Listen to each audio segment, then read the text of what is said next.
श्री राम जन्मभूमि तीर्थ न्यास के तत्वाधान में आयोजित श्री राम जन्मभूमि पर प्रभु श्री रामलला के प्राण प्रतिष्ठा समारोह आदरणीय प्रधानमंत्री जी के करकमलों से 22 जनवरी को संपन्न होना है। स्वाभाविक रूप से संपूर्ण अयोध्या धाम और पूरे उत्तर प्रदेश और देश में उत्साह का माहौल है। अयोध्या में समारोह की दृष्टि से बाहर क्या व्यवस्थाएं हुई हैं, प्रशासन की इस व्यवस्था की समीक्षा करने के लिए आज पुनः मैं एक बार यहां पर आया हूं। स्थानीय स्तर पर प्रशासन ने और प्रदेश सरकार के मंत्रियों ने पहले से ही यहां पर सारी व्यवस्थाओं को, चाहे वह यहां के लोकल स्तर पर ट्रस्ट के साथ समन्वय का हो,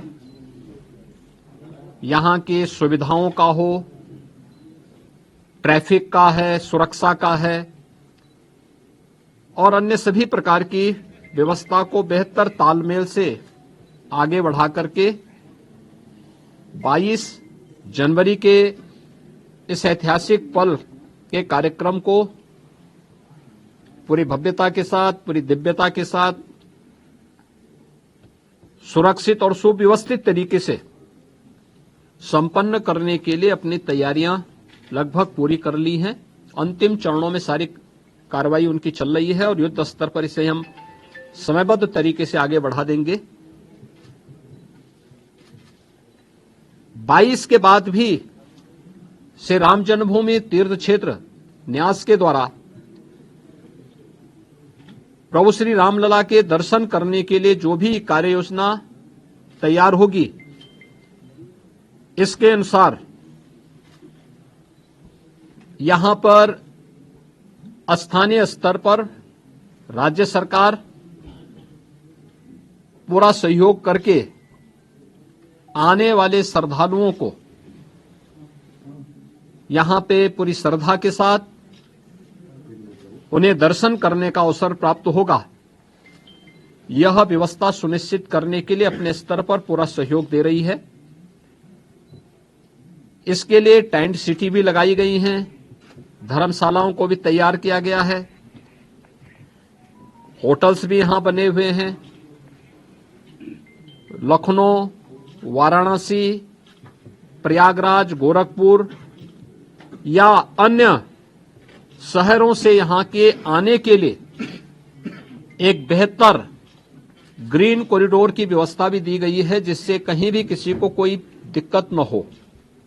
सुरक्षा की पुख्ता व्यवस्था की जा रही है, किसी भी स्तर पर किसी भी श्रद्धालु को दिक्कत न हो, इसके पूरे प्रयास किए जा रहे हैं। अभी से तैयारियां की जा रही हैं क्योंकि हर एक मन में उत्साह है, उमंग है। 5 सदी के बाद यह अवसर आया है, तो स्वाभाविक रूप से हर श्रद्धालु इस बात को चाहता है कि मैं भी रामलला का दर्शन करूं। मेरी अपील होगी सभी जनता जनार्दन से कि जो भावनाएं उनके मन में है वही हमारे मन में भी है, और इसलिए हम लोग बेहतर तालमेल और समन्वय से अगर दर्शन करने के लिए आएंगे तो दर्शन भी हो पाएगा और किसी प्रकार का कोई कष्ट किसी भी श्रद्धालु को और किसी भी आने वाले यात्री को अयोध्या धाम में नहीं होगी। पैदल लोग न चले।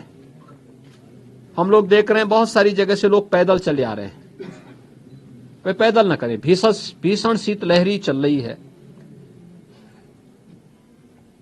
अपने बिना बताए कार्यक्रम के अनुसार भी न चले। राज्य के अंदर हम लोग व्यवस्थाएं दे रहे हैं, जनपदों को भी देंगे, राज्यों को भी व्यवस्था देंगे, हर एक व्यवस्था से साथ करेंगे। हम लोग भी कोऑर्डिनेशन करेंगे और हम लोग तीर्थ क्षेत्र न्यास के साथ भी हम एक जिसके बारे में चर्चा करके विस्तृत कार्य योजना बनाएंगे। लेकिन अगर हर व्यक्ति अपने तरीके से आएगा तो कहीं अव्यवस्था की सी स्थिति न पैदा हो, ये हमें देखना होगा। और हर व्यक्ति इस बारे में अपना जैसे अब तक सहयोग करते रहे हैं, तो उस सहयोग को अगर आगे भी जारी रखेंगे तो हमें भी बहुत सुविधा होगी और हर एक श्रद्धालु को, आने वाले श्रद्धालु को भी प्रभु श्री रामलला के 500 वर्षों के बाद, कई शताब्दियों के बाद दर्शन करके आनंद की अनुभूति होगी, अंतःकरण से उन्हें आनंद की अनुभूति होगी। इसके लिए भी बेहतर कोऑर्डिनेशन की दिशा में प्रयास प्रारंभ किए गए हैं। मैं पूरे विश्वास के साथ कह सकता हूं कि जैसे कार्यक्रम अब तक सभी सकुशल संपन्न हुए हैं, 22 जनवरी का कार्यक्रम भी एक ऐतिहासिक कार्यक्रम है।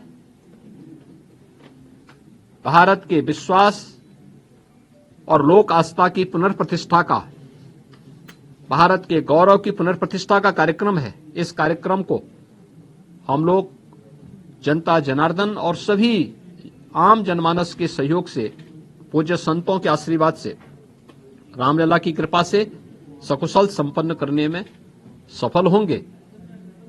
आप सभी यहां पर इस भीषण शीतलहरी में हैं।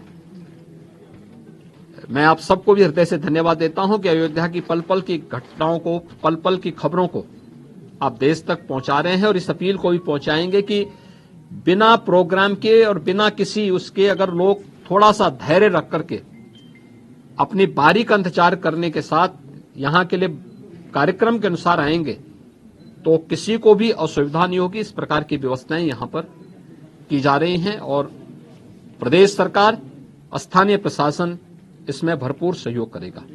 बहुत बहुत धन्यवाद। कोई रजिस्ट्रेशन पोर्टल भी होगा ताकि ऑडियंस को सभी चीजें इसमें की जा रही हैं। स्थानीय प्रशासन के साथ लोकल स्तर पर हम लोग इसकी व्यवस्था कर रहे हैं और प्रदेश में हम लोगों ने इसके लिए बीट प्रणाली भी लागू करने के लिए कहा है, जो निचले स्तर तक लोगों से संवाद बना करके उनको लाने और उनको व्यवस्थित तरीके से दर्शन कराने में योगदान दे सके। जिला स्तर पे किस तरह की सुविधाएं? देखिए, हर प्रकार की व्यवस्थाएं होंगी, उसके लिए हम प्लानिंग कर रहे हैं। जैसे ट्रेन आएंगी यहाँ पे, ऐसे ही लोकल स्तर पर हम राज्य से बसेज की व्यवस्था की तैयारी करेंगे। ये श्री राम जन्मभूमि तीर्थ क्षेत्र न्यास इसके बारे में तय करेगा और जब से वो तय करेंगे तब से दर्शन की प्रक्रिया शुरू होगी।